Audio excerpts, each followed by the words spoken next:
কাইফা ফাআলা রাব্বুকা বিআসহাবিল ফিল। আল্লাহ রাব্বুল আলামিন বলেন, আপনি কি দেখেন নাই? আল্লাহ রাসূলকে উদ্দেশ্য করে বলেন, আপনি কি দেখেন নাই আমি হস্তি বাহিনীর সাথে কি আচরণ করেছিলাম? আল্লাহ রাসূল তখন ছিলেন না।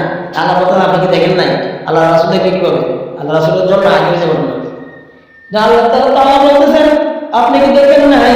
আপনি কি শুনেন নাই? এটা মুফাসসির কেরাম বলেন, এটা শুধু আল্লাহ রাসূলকে উদ্দেশ্য নয়, বরং সব কুরাইশদেরকে উদ্দেশ্য, সমস্ত লোকদেরকে উদ্দেশ্য। আল্লাহ তাআলা বলেন, আলাম তারা কাইফা ফাআলা রাব্বুকা বিআসহাবিল ফিল। আপনি কি দেখেন নাই আমি হস্তি বাহিনীর সাথে কি আচরণ করেছিলাম? আল্লাহ তাআলা দ্বিতীয় আয়াতে বলেন, আলাম ইয়াজআল কাইদাহুম ফি তাদলিল। এই হস্তি বাহিনী যারা কাবাঘর ভাঙতে আসছিল, আমি তাদেরকে তাদের যে চক্রান্ত করেছিল, তাদের এই চক্রান্ত আমি ধূলিসাৎ করে দিয়েছি, ধ্বংস করে দিয়েছি। তারা এই চক্রান্ত করেছিল, এই চক্রান্ত তারা সাকসেস হতে পারে নাই। এই জন্য আল্লাহ তাআলা বলেন, আলাম ইয়াজআল কাইদাহুম ফি তাদলিল। তারা যে কায়দা করছে, আমরা যখন কেউ যদি বুঝতে লাগে এই লোকটার কায়দা জানা আছে, আরে নিচে বলা আছে কেন ও কায়দা জানা আছে, এই জন্য আল্লাহ তাআলা বলছেন আলাম ইয়াজআল কাইদাহুম, আর কায়দা কিছু চক্রান্ত করছে যে ধ্বংস করবে। আল্লাহ তাআলা বলেন, আলাম ইয়াজআল কাইদাহুম ফি তাদলিল। তারা এই যে চক্রান্ত করেছিল, এই চক্রান্তে তারা সাকসেস হইতে পারে নাই। আলাম ইয়াজআল কাইদাহুম ফি তাদলিল ওয়া আরসালা আলাইহিম তায়রান আবাবিল। আল্লাহ তাআলা বলেন, তিনি কি করছেন? যাকে যাকে পাখি পাঠাইছেন, তায়রান আবাবিল, এই যাকে যাকে পাখি আল্লাহ তাআলা পাঠাইছেন, এক একটার পায়ের মধ্যে আল্লাহ তাআলা এক একটা পাথর দিয়ে দিয়েছেন। ওয়া আরসালা আলাইহিম তায়রান আবাবিল তারমিহিম বিহিজারাতিন মিন সিজিল। তারা এই পাথরগুলা, এই কঙ্করগুলা নিক্ষেপ করা শুরু করছে। فألم يجعل كيدهم في تضليل وأرسل عليهم طيرا أبابيل ترميهم بحجارة من سجيل فجعلهم كعصف مأكول। তাদের অবস্থা এমন হয়েছে যে আমাদের দেশে গরু আছে, বকরি আছে, তারা যেমন এভাবে ঘাস খায়, ঘাস খাওয়ার পরে যেমন এই ঘাসগুলা সাদা সাদা হয়ে যায়, ভুসির মতন ধূলিসাৎ হয়ে যায়। আল্লাহ তাআলা বলেন, আমি তাদেরকে আবরার বাহিনীদেরকে, এই হস্তি বাহিনীদেরকে এমন অবস্থা করে দিছি, এমন কোনো একটা মুমাসারি নাই।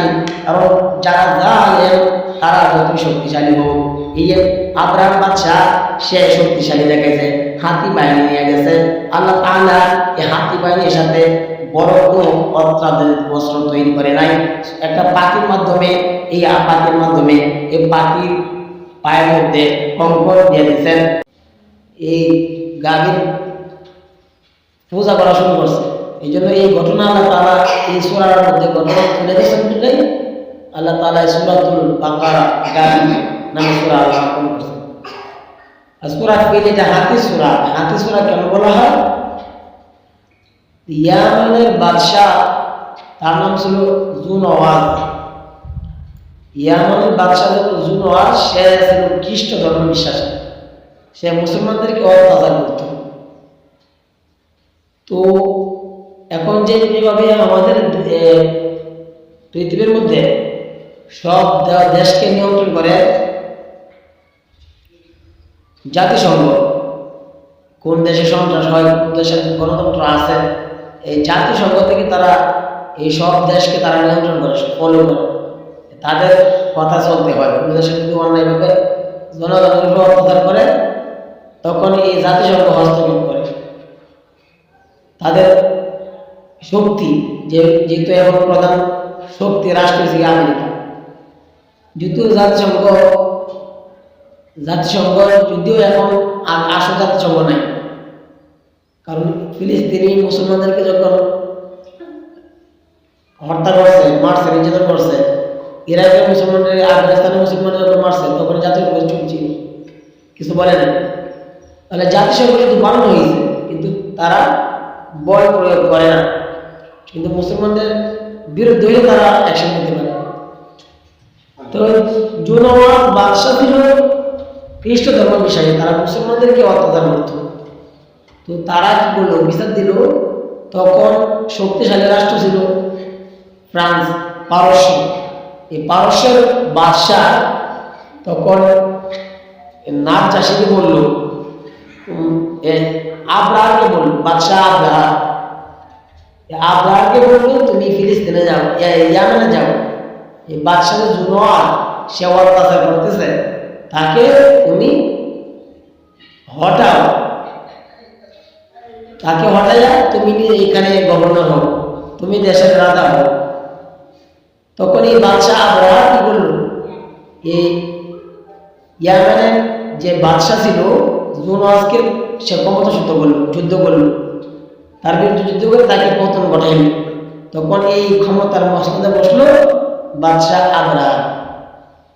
সে কি করলো, দেখে ইয়ামান দেখিয়া বা অন্যান্য রাষ্ট্র থেকে ইয়ামান হইয়া যাইতে হয় আরবে, সৌদি আরবে, তাই হজ করার জন্য। এখন এই বাদশাহ চিন্তা করলো, আমার রাষ্ট্র হইয়া যাওয়া লাগে সৌদি আরবে হজ করার জন্য, তাহলে হজ করলে যদি টাকা পয়সা খরচ হয়, এই টাকাটা তো হজের সরকার, সৌদি সরকার হবে, আমার রাষ্ট্র টাকা পাবে না। এখন কি করলো, এটা কিভাবে বন্ধ করা যায়, একটা ডুপ্লিকেট নকল কাবা তৈরি করলো।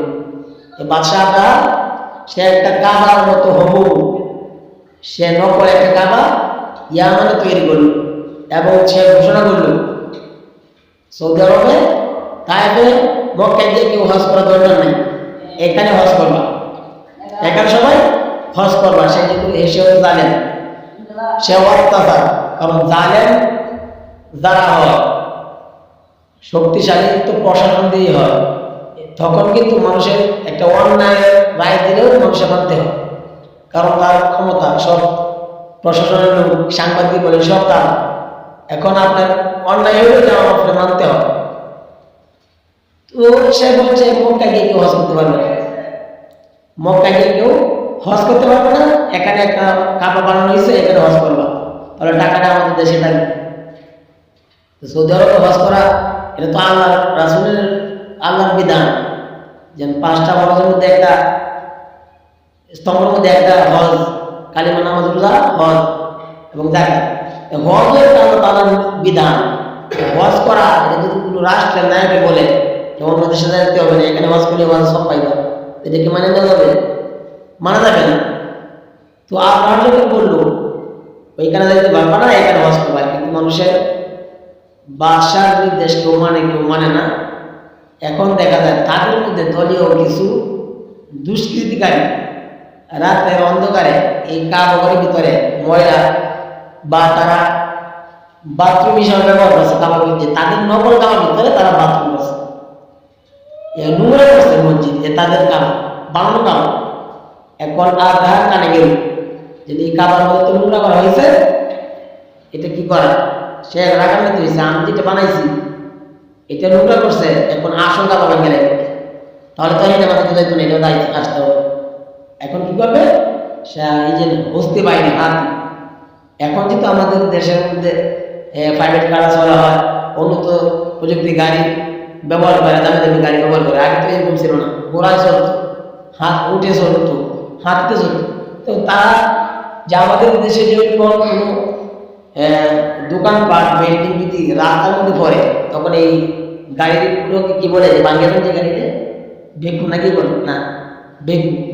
তো এইগুলা দেয়, এইগুলা গাড়িতে আমরা দেশে বিল্ডিং ভাঙ্গা কাবা করতে, তখন এই গাড়ি ছিল না, তারা কিন্তু হাতি ব্যবহার করছে, যে হাতির মধ্যে গলার মধ্যে রশি লাগাইয়া পিলার মধ্যে বাঁধবে, তখন হাতি তো ছুটে গেলে পিলা লাগিয়ে যাবে।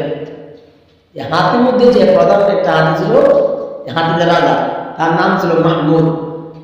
এই তাকে যখন অগ্রসর হওয়ার জন্য যে কাবা কত অগ্রসর করে যাও, অগ্রসর হোক, হাতি তখন এইদিকে ফিরে না, এদিকে ফিরে, তাকে সামনে দিয়ে আঘাত করতেছে। আল্লাহ তাআলা এই হাতির জবান খুলে দিচ্ছে, বলছে আমাকে আঘাত করলে লাভ হবে না, আল্লাহ তাআলা আমাকে নিতে, আল্লাহ আমাকে বানাইছে, এই ঘর ভাঙা যাবে, আল্লাহ তাআলা এই ঘর ভাঙা যাবে না। তখন এই ঘর ভাঙা এই হাতিগুলো এখানে থেমে গেছে, তখন তারা অবশ্য হয়েছে ভাঙবে এবং কিছু এলাকার মধ্যে কিছু লুটপাট করছে। যখন 1971 সালে আমাদের দেশে এই পাকিস্তানেরা আসছিল, শুধু দেশ দখল করার জন্য আসে নাই, কিছু লুটপাট করে নাই, গরু বকরি নিছে, গরু নিয়ে জবাই করে খাইছে। লুটপাট শুরু করছে তারা। আবরার এই দলের লোকেরা যুদ্ধ করার জন্য প্রথম আসে না, লুটপাট করছে এবং হাতি এই গড় ধ্বংস করার জন্য আসছে, মানুষকে মারার জন্য আসে না, শুধু গড় ভাঙবে। তো লুটপাট করে কি কি করছে, তখন উট ছিল, যে উট জাতের উট ছিল সব উট নিয়ে গেছে, এক একজন উটের হারাম ফার্ম ছিল। এমন আল্লাহ রাসূল সাল্লাল্লাহু আলাইহি ওয়াসাল্লামের যে দাদা, এই সময় আল্লাহ রাসূল এখন দুনিয়াতে আসে না, আব্দুল মুত্তালিব, আল্লাহ রাসূল দুনিয়া থেকে আসার কিছু আগে আব্দুল মুত্তালিব থেকে আল্লাহ রাসূলের দাদা, আব্দুল মুত্তালিব তখন এই গা বাবার মুক্তা হল সাবের থাকতো আব্দুল মুত্তালিবের কাছে, আল্লাহ রাসূলের দাদার কাছে। আবরার বাদশা ভাবছে যেহেতু উনি এই সমাজের লিডার, কোরাইশ বংশের লিডার, কিছু আকস্মিক কথা বলতে গেলে আমার কাছে আসতে হবে। এখন আসছে হয়তো কাবাঘর না ভাঙার জন্য আমাকে অনুরোধ করবে, তাহলে আমাকে একটা দাম দেখাইবে। আব্দুল মুত্তালিব আসছে, আবরার ভাবতেছে কি আমার কাছে এই কাবাঘর না ভাঙার জন্য দরখাস্ত করবে।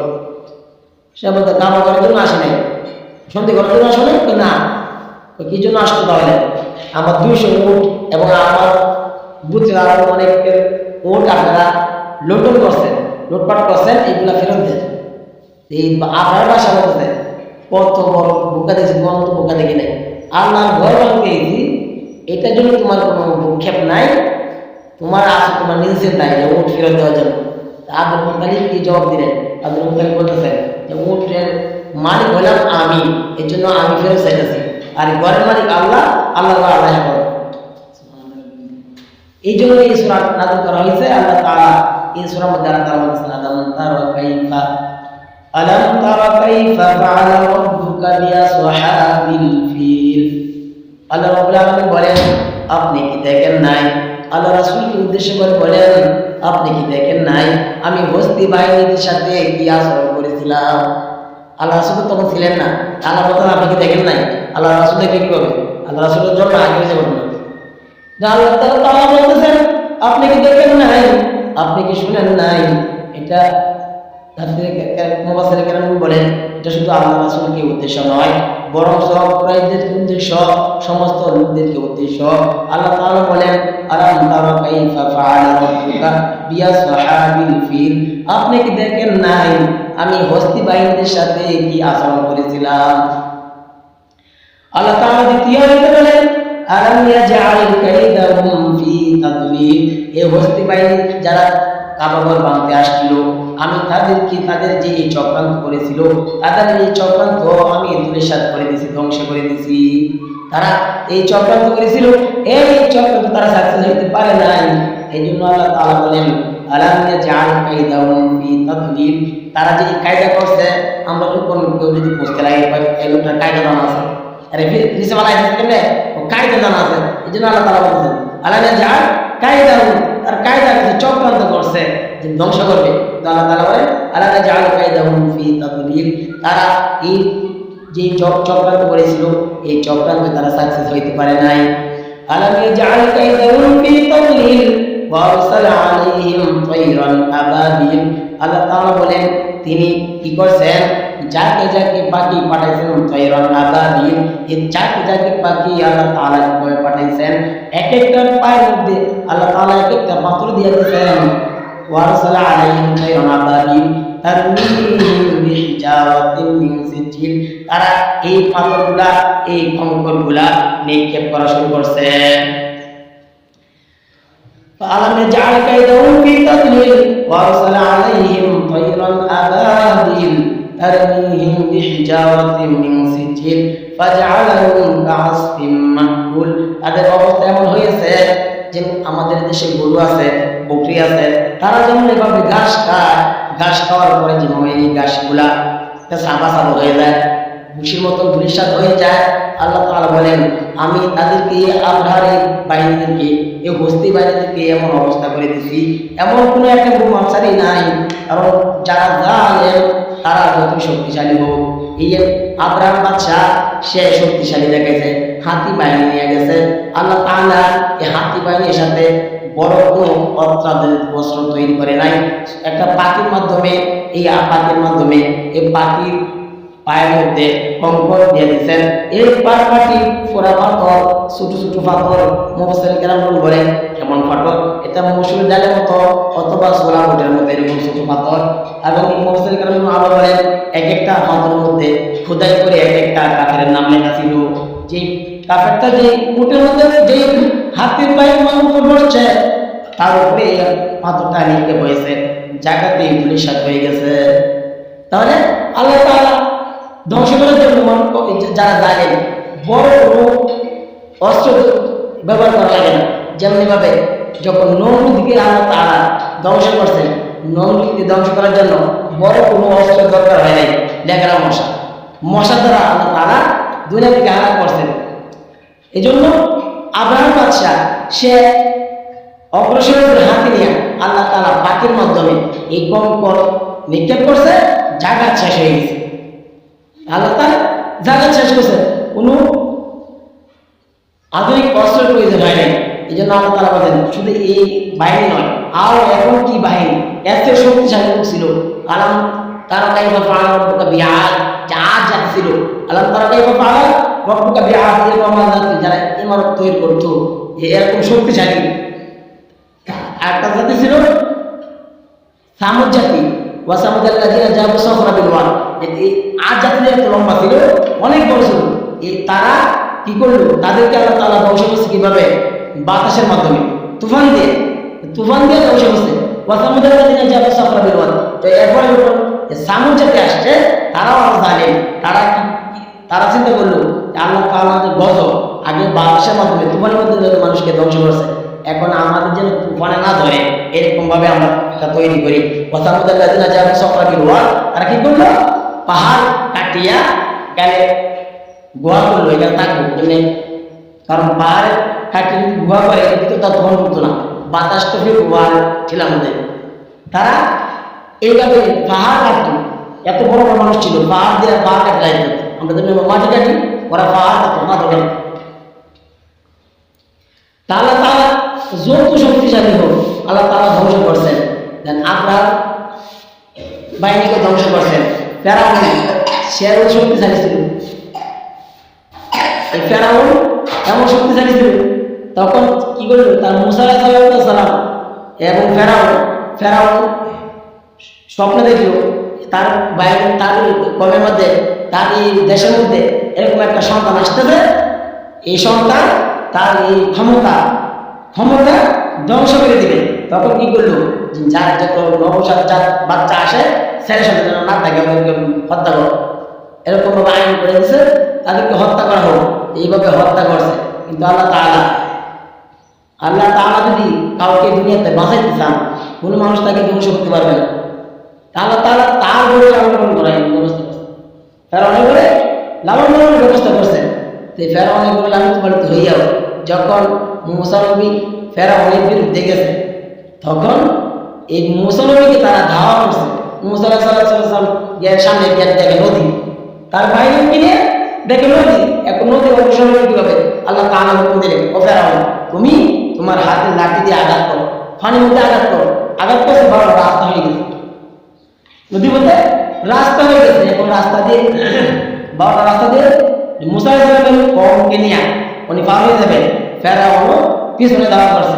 এখন এই দরিয়ার পাড়ে যখন আসছে, নদীর পাড়ে যখন আসছে, আইসা দেখে এখানে তো এটা রাস্তা, সাগরের রাস্তা হওয়ার কথা না, এটা আল্লাহ তাআলার নির্দেশে হয়েছে। এখন যদি আমি যাই, আমার তো আল্লাহ তাআলার এই যে আল্লাহ রহমত করছে নবীর জন্য, এটা আমার জন্য মর্যাদা না, আমি গেলে ধ্বংস হয়ে দেবো। মুফাসসির বলে এটা কেন গেছে, ফেরাউন যেতে চায় নাই। কেন গেছে? আল্লাহ তাআলা সৃষ্টি করছেন জোড়া একটা নারী এবং পুরুষের আকর্ষণ নারী দিকে থাকি। মুসা আলাইহিস সালাম যে ঘোড়া দিয়ে রয়ে গেছে, এই ঘোড়ার প্রতিচ্ছবি ফেরাউনের যে ঘোড়া আছে ওটি থেকে পুরুষ ঘোড়া তার চোখের সামনে বাসছে। মুসা আলাইহিস সালাম যে ঘোড়া বাহিনী আছে এখানে মহিলা ঘোড়া, সেই ঘোড়া কি করছে, ওই ঘোড়ার পিছনে ছুটছে, এই জন্য ঢুকে বসে আছে সমুদ্রে, ঢুকে পড়ছে। মুসা আলাইহিস সালাম আল্লাহ তাআলা তাকে উঠাই নিয়ে গেছেন সমুদ্রে ওপারে, আর ফেরাউন প্রথম মাঝখানে আসছে, এবারে করে চলে গেছে।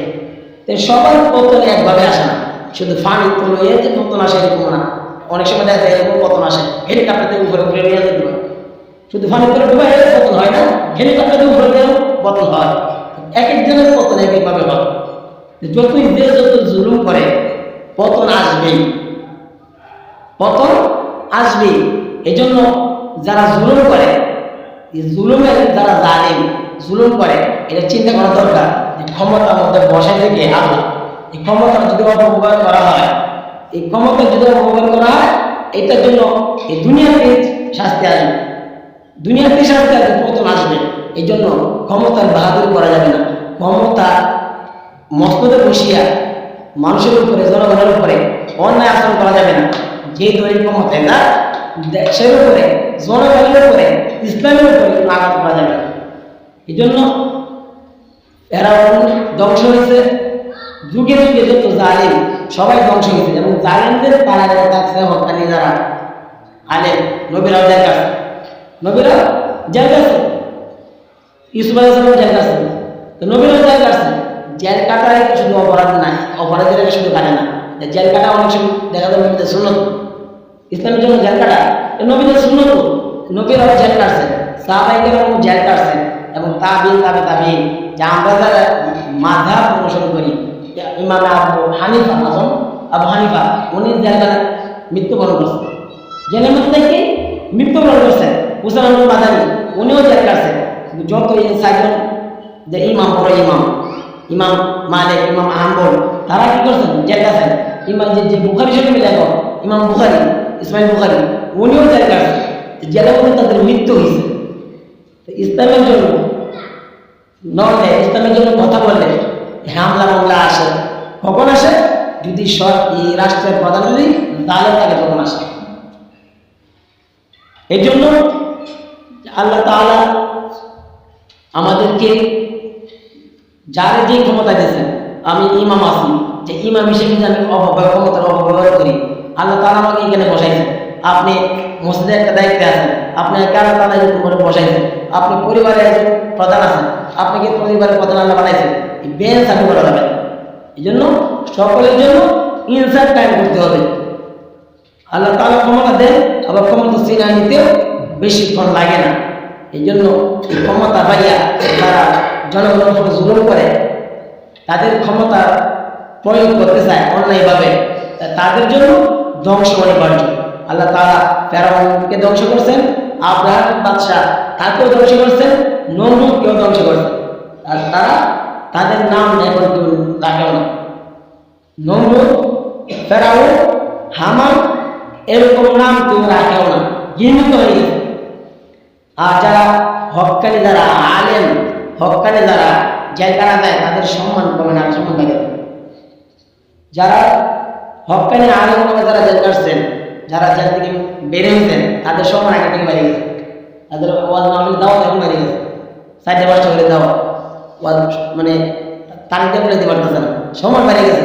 জায়গা থেকে বেড়ে গেছে, ফুলে মালাতে বড় করছে যে সম্মান, একটু থেকে সম্মান ভয়ে। যারা ক্ষমতাসীন হয়, জালিম হয়, ওদেরকে সম্মান করা লাগে ভয়ে, না হয়তো আমার মাথা ঢুকাই দিব, অথবা আমার রাত মারাইতে পারে, যেন ভয়ে সামনে সালাম দেয় আর পিছনে বদনাম করে গালি দেয়। আলেম ওলামাদেরকে, যারা হক্কানি আলেম ওলামা, তাদেরকে মানুষের সম্মান করে ভয়ে না, এটা অন্তর থেকে আল্লাহ তাআলা তাদের অন্তরে একটা মহব্বত তৈরি করে দিয়েছে। আল্লাহ তাআলা, আল্লাহ রাসূল সাল্লাল্লাহু আলাইহি ওয়াসাল্লাম বলেন, কোনো বান্দাকে যদি আল্লাহ তাআলা মহব্বত করেন, ভালোবাসেন, তখন আল্লাহ এই আসমানে যে ফেরেশতা আছে তাদেরকে নিয়ে পরামর্শ করেন, বলেন আমার অমুক বান্দা, আমি অমুক বান্দাকে আমি মহব্বত করি, ভালোবাসি। ও ফেরেশতারা তোমরা কি করো? অমুক বান্দাকে তোমরা মহব্বত করো, ভালোবাসো। এই আসমানে ফেরেশতারা, জমিনে ফেরেশতাদেরকে বলেন, অমুক বান্দাকে আল্লাহ তাআলা ভালোবাসে, তোমরাও এই বান্দার প্রতি দৃষ্টিভঙ্গিটা মহব্বতের মধ্যে দেখবা। এই দুনিয়াবাসী ফেরেশতারা এই মানুষের মধ্যে আল্লাহ তাআলা তখন এই লোকটার প্রতি মহব্বত পয়দা করে দেয়। এই লোকটার ভিতরে আল্লাহ তাআলা যাকে মহব্বত করে, এই যারা অন্য মানুষ, যারা জনসাধারণ যারা আছে, তাদের ভিতরে মহব্বত আল্লাহ পয়দা করে দেন। এই লোকটাকে আমি মহব্বত করি, তোমরা মহব্বত করো, তখন অটোমেটিক মানুষ এই লোকটাকে মহব্বত করে। বলছি না জেল শুধু অন্যায় করলে জেল কাটে না। মুসা আলাইহিস সালাম অত্যাচারের শিকার হয়েছেন। এবং ইউসুফ আলাইহিস সালাম উনি নারী কেলেঙ্কারিতে বন্দী হয়েছিলেন। নারী কেলেঙ্কারি উনি কি নারীর সাথে জড়িত ছিল, দূষণ করেছে জুলেখা, কিন্তু ওনাকে গ্রেফতার করা হয়েছে। যার কারণে আমাদের গ্রেফতার করেছে ওনাকে। তাহলে অন্যায় করে মুসা আলাইহিস সালাম সময় যে ওনার নামে একটা নারী অপবাদ, মিথ্যা অপবাদ দিছিল, কিন্তু আল্লাহ তাআলা এটাও মসজিদের মাধ্যমে, যেহেতু নবীদেরকে আল্লাহ তাআলা অসম্মানী করেন না ডাইরেক্ট সরাসরি, যদিও আলেমরা অসম্মানী হয় তাহলে কাঠগড়া ধারাইতে হয়, কিন্তু নবীদেরকে সরাসরি আল্লাহ তাআলা ডাইরেক্ট মর্যাদা দান করে। এই জন্য আমরা যারা আছি, আমরা যার যতটুকু ক্ষমতা আছে, আমরা যেন আমাদের এই ক্ষমতা যেন আমরা অপব্যবহার না করি। আল্লাহ তাআলা যে কথাগুলো বললাম শুনলাম, প্রত্যেকে আমার বলার অসুবিধা নেই। কিছু বলবেন?